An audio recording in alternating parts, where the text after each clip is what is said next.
Vamos então nós falamos da igreja, então como era a igreja dos cristãos primitivos, lá do primeiro, segundo, terceiro século.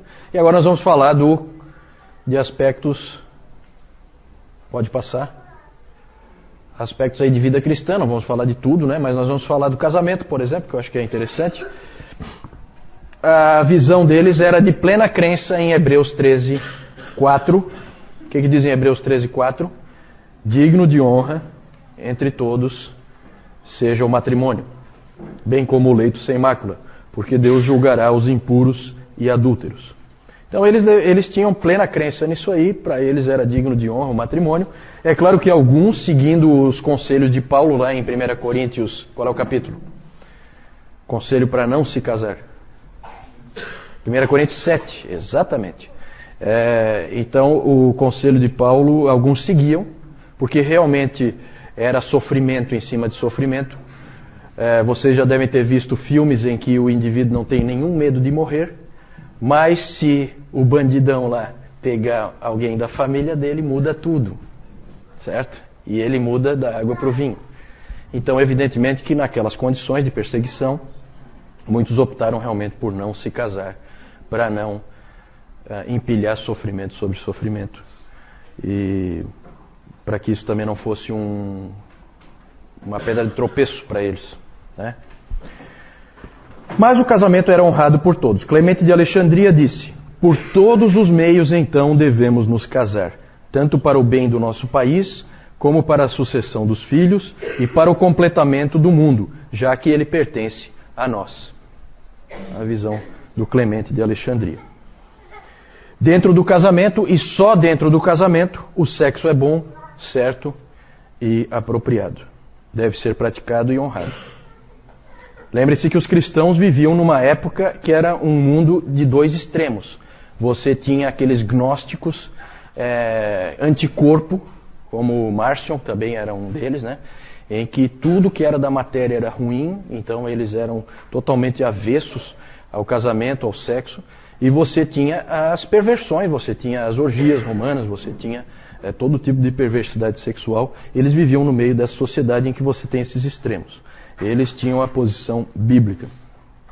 O Clemente de Alexandria colocou assim: a atividade sexual deve estar limitada ao casamento e deve ser exercida como um esforço reverente e cheio de propósito. Que jeito de colocar, né? É uma coisa meio estranha. Mas é a maneira como eles colocaram. Mais tarde, com o fortalecimento do ascetismo e do monasticismo, o que é ascetismo? É viver uma vida de privações. O que é o monasticismo? É você ser um monge, é você se isolar da sociedade. Né? Claro, isso a grosso modo, né? Só para explicar para quem de repente não conhece essas palavras. Com o fortalecimento desse pensamento, o pensamento do ascético e do celibato e do monasticismo, o celibato começou a ganhar força. O que é o celibato? Vocês aqui sabem? O que é um indivíduo celibatário? É um indivíduo que escolheu não se casar. Ele não se casa. Então o celibato foi ganhando força ao longo do tempo e logo Hebreus 13, 4 foi ficando um pouquinho diferente. Em vez de ser digno de todos seja o matrimônio, digno de honra entre todos seja o matrimônio, bem como leito sem mácula, começou a ficar digno de honra entre todos seja o matrimônio, mas o celibato ainda mais. E depois de mais um tempo, já mudou de vez, né? Digno de honra entre todos seja o celibato e o matrimônio seja tolerado. É mais ou menos assim que ficou o pensamento, né, da igreja. Isso aí nós vamos ver que vai acontecer. Tá? Mas no início não, tá? No início a gente tinha uma visão bem boa, bem clara a respeito do casamento. Vamos falar próximo aí da sociedade.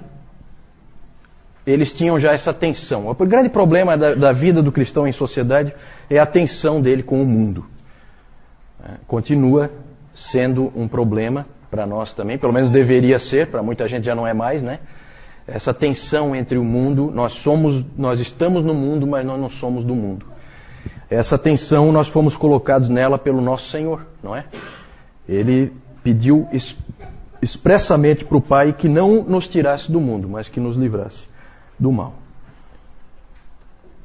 Então a gente vive essa tensão. O Diogneto, ele diz o seguinte: nós pertencemos a este mundo, nós somos cidadãos deste mundo. Nós fazemos, dentro dos limites da nossa fé, todas as coisas que as outras pessoas fazem. E ao mesmo tempo, nós somos estrangeiros. Então é difícil, sempre isso aí traz dificuldades, traz problemas. Um aspecto interessante a respeito dos cristãos na sociedade é que eles eram pró-vida.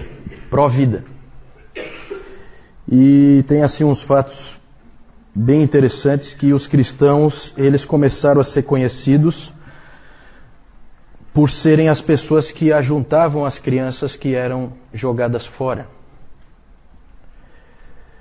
É interessante porque existe uma carta do ano 1 antes de Cristo, de um marido que tinha viajado. Ele mandou uma carta para a esposa.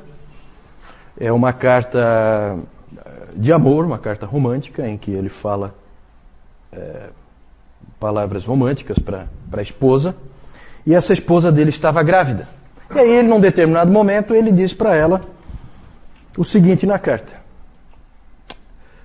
se for menino, fique com ele. Se for menina, jogue fora. É muito interessante porque essa era a cultura da época. E não é só assim como hoje a gente sabe de coisas que acontecem, por exemplo, na China, que as meninas são jogadas fora e os meninos não. Não, meninos eram jogados fora também, certo? Porque é aquela coisa, gravidez indesejada e tal, e então havia essa cultura de se jogar fora o filho, né? Uma coisa horrível. E é interessante porque isso aí acabou sendo uma oportunidade de testemunho para os cristãos, porque aí quem é que ia lá juntar a criancinha? Os cristãos. Eles iam lá e adotavam então aquela criança, porque eles eram pró-vida desde o início. Eles eram também contra o aborto, que também era praticado. Só que o aborto era menos praticado do que jogar o filho fora. Por que será? Exatamente.